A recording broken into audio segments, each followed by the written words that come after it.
हरे हरे भोले नमः शिवाय। शिव रामेश्वराय शिव रामेश्वराय। हरे हरे भोले नमः शिवाय। शिव रामेश्वराय शिव रामेश्वराय।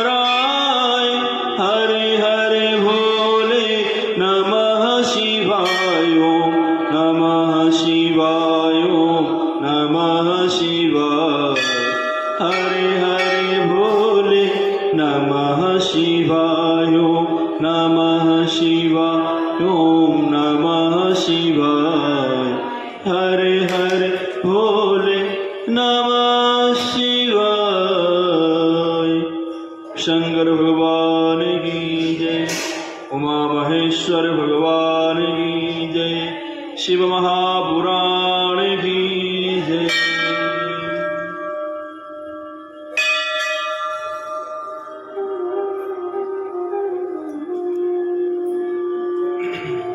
प्यारे भक्तों, हम सभी लोगों ने शिव महापुराण अंतर्गत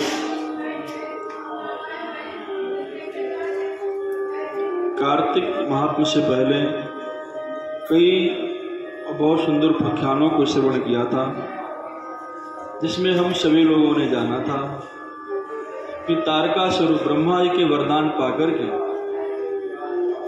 वह किस प्रकार देवताओं पर, मनुष्यों पर, जीवों पर अत्याचार करने लगा।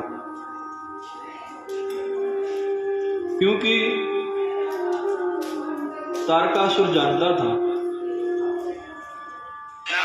कि मुझे कोई मारने वाला तो है ही नहीं, मुझे कोई जल्दी मार नहीं सकता है, मुझे तो ब्रह्मा जी के वरदान प्राप्त हैं। इसलिए उसने देवताओं को बहुत परेशान किया। देवता लोग परेशान होकर के ब्रह्मा जी के पास में गए, भगवान नारायण के पास में गए, लेकिन उनकी रक्षा करने में कोई समर्थ ना हो सका। सब के सब बेचारे परेशान होकर के भगवान शिव जी की शरण में गए। लेकिन शिव जी, सती जी का ना होने के कारण शिव जी जो थे ध्यान मग्न होकर के बैठे हुए थे, उस संसार की समस्त आसक्तियों को छोड़ चुके थे। ब्रह्मा जी तारकासुर के पास में आए और आकर के बोले, समझाए कि देखो तारका, जो मैंने तुम्हें वरदान दिए हैं और जो तुमने तपस्या की है, आप उससे अधिक चाहते हो। इसीलिए ये ठीक नहीं है, क्योंकि आप देवताओं के राज के उपभोगी नहीं बन सकते हो। आप जो है ये छोड़ दीजिए, देवताओं के राज को छोड़ दीजिए और जाकर के पृथ्वी लोक में शोणितपुर जाकर के वहां पर राज कीजिए।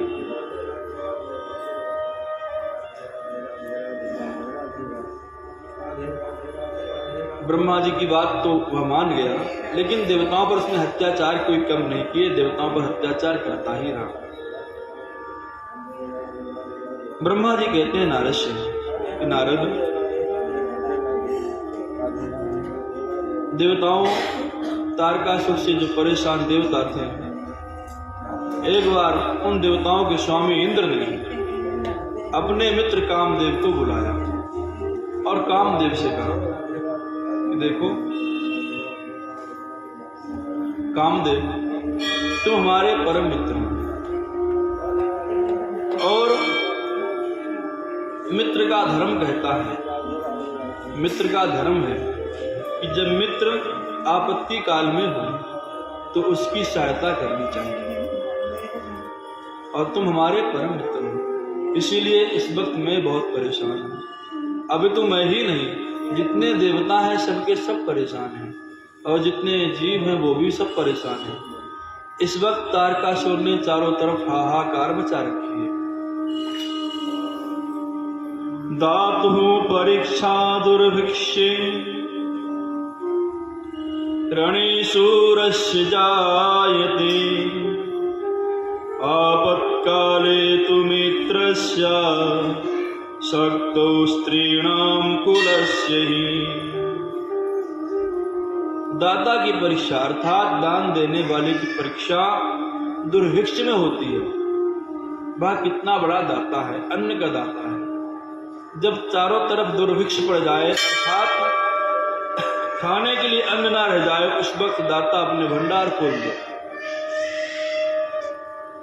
और वह सारा अन्न जो उसके पास में है वो सब का सब बांट दे, लोगों को दे दे कि आप लोग खाओ जाकर। उसकी परीक्षा यह है, तब वह परीक्षा में सफल होता है। दातुः परीक्षा दुर्भिक्ष रणे शूरस्य जायते, और वीर की अर्थात बलवान की परीक्षा, वीर की परीक्षा, सूर्य की परीक्षा जो है वह रणे मतलब रण में होती है, युद्ध कला, युद्ध में होती है कि कौन कितना वीर है। आपत्काले तु मित्रस्य, आपत्ति काल में मित्र की तपस्या होती है।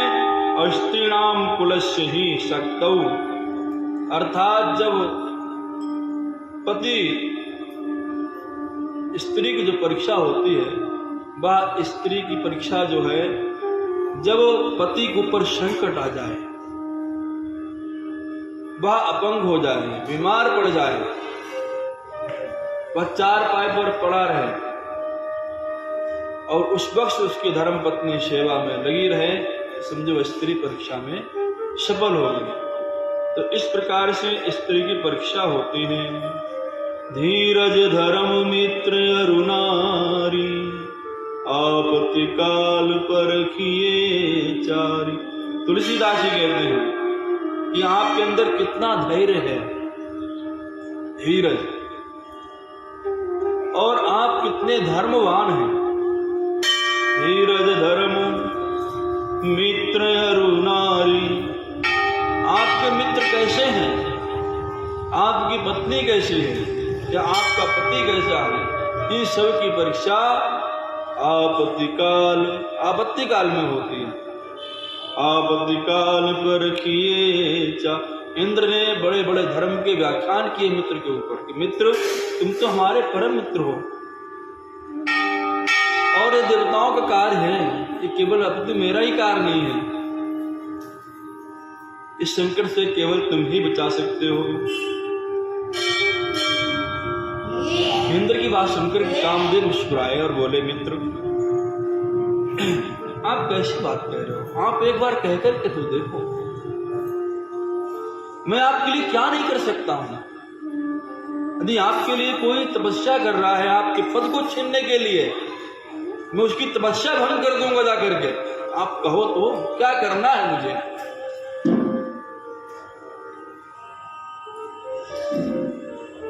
जिस प्रकार कामदेव ने कहा तो इंद्र मन ही मन बहुत प्रसन्न हुए, बोले, मित्र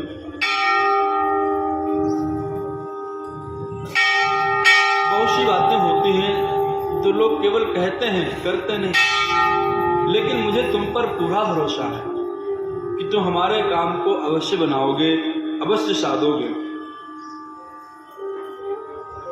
और मित्र वही होता है, परम मित्र वही होता है जो मित्र ने किसी को कोई काम दिया तो उस काम को पूरी जिम्मेदारी के साथ में जो निभाए। और मुझे तो विश्वास है तुम्हारे ऊपर कि तुम जो है अवश्य ही काम करके आओगे मेरा। ब्रह्मा जी कहते हैं, नारद से बेटा, इस प्रकार इंद्र बड़े प्रसन्न हुए और बड़े प्रसन्न होकर के काम को प्रणाम करके इंद्र बोले। इंद्र ने कहा,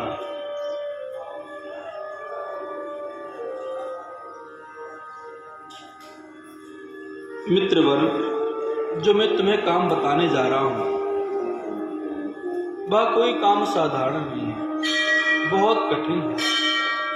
काम ने कहा कि ऐसा कोई काम नहीं मित्र जो मैं आपके लिए ना करूं, काम बताओ क्या काम है। इंद्र ने कहा कि देखो, तुम जानते हो इस वक्त देवता और मैं तारकासुर से बहुत परेशान हूं। तारकासुर ने संपूर्ण त्रिलोक में हाहाकार मचा रखा है। उसने ब्रह्मा जी से वरदान प्राप्त कर लिए और वरदान प्राप्त करने के बाद वह सब देवताओं का उपभोक्ता बन गया है, देवताओं के अधिकार को उसने छीन लिया है और हम सब लोग बड़े परेशान। इतना ही नहीं है, उसे मारने के लिए हमने अपना वज्र चलाया, लेकिन कुछ नहीं हुआ उसका। हम सब देवता मिलकर के भी उसका कुछ नहीं बिगाड़ सके। और साक्षात भगवान हरि उसके सामने लड़ने के लिए आए तो वो भी उसके सामने टिक न पाए। अपना चक्र चलाया मारने के लिए तारकासुर को, लेकिन चक्र उसके गर्दन तक तो गया, लेकिन गर्दन के पास जाकर के कुंठित हो गया। कुंठित होकर के वापस आ गया, वह भी न मार सका। वह ब्रह्मा जी के वरदानों के द्वारा बड़ा ही सुरक्षित है। ब्रह्मा जी ने बताया है हम सभी को कि देवताओं, यदि किसी प्रकार भगवान शिव का पुत्र हो जाए तो अवश्य तुम सबका काम पूरा हो जाएगा, तुम सबका काम साध्य हो जाएगा। तो काम इस वक्त जो है, भगवान शिव जी कैलाश पर्वत पर बड़े ही तपस्या भाव में बैठे हुए हैं, तपस्या कर रहे हैं। और मैंने सुना है कि हिमालय की पुत्री जिनका नाम पार्वती है, वह इस वक्त भगवान शिव की सेवा में नित्य जाया करती है अपनी सखियों के साथ में।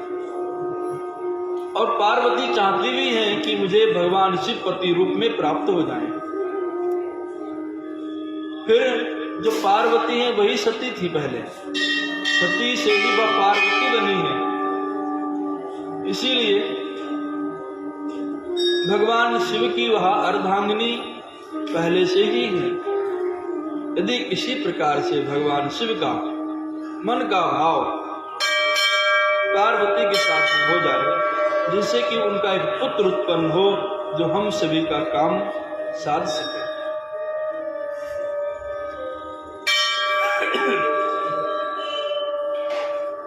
जब इस प्रकार की जब बात सुनी कामदेव से, तो कामदेव बड़े ही प्रसन्न हुए। कामदेव कहा, मित्रों, ये तो हमारा सौभाग्य है कि हमें तुम्हारी सेवा करने का अवसर मिलेगा। हम अवश्य जाएंगे। जो तुमने आज्ञा दी है, तुम्हारी बात को समझ गया। मैं वहां पर अवश्य जाऊंगा और किसी प्रकार से किसी प्रकार जैसे भी हो सकेगा वैसे मैं भगवान शिव का जो मन पार्वती में आसक्त नहीं है, आसक्त करूंगा जाकर के। तो किसी प्रकार से भगवान शिव मन को हटा करके पार्वती में लगाएं, इस प्रकार मैं यत्न करूंगा। मित्र, मेरे अगर प्राण भी गए इस काम के लिए, तो मैं समझूंगा कि मेरा सौभाग्य था कि अपने मित्र की सेवा करते हुए अन्य लोगों के उपकार के लिए मैंने इतना बड़ा कार्य किया। कामदेव बड़ा प्रसन्न हुआ मित्र की बात, अपने मित्र इंद्र की बात सुन करके। आगे अब कल क्या होगा वो हम कल बताएंगे। आज की कथा को यहीं पर विराम। शंकर भगवान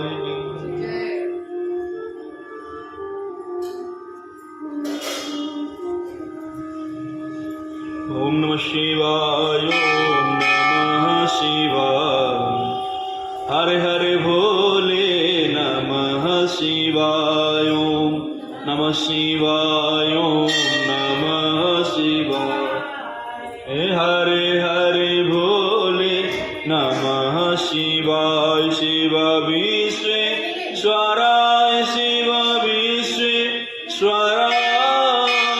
हरे हरे भोले नमः शिवाय। शिव विश्वेश्वराय, शिव विश्वेश्वराय, हरे हरे भोले नमः शिवाय, ओम नमः शिवाय, ओम नमः शिवाय, हरे हरे भोले नमः शिवाय।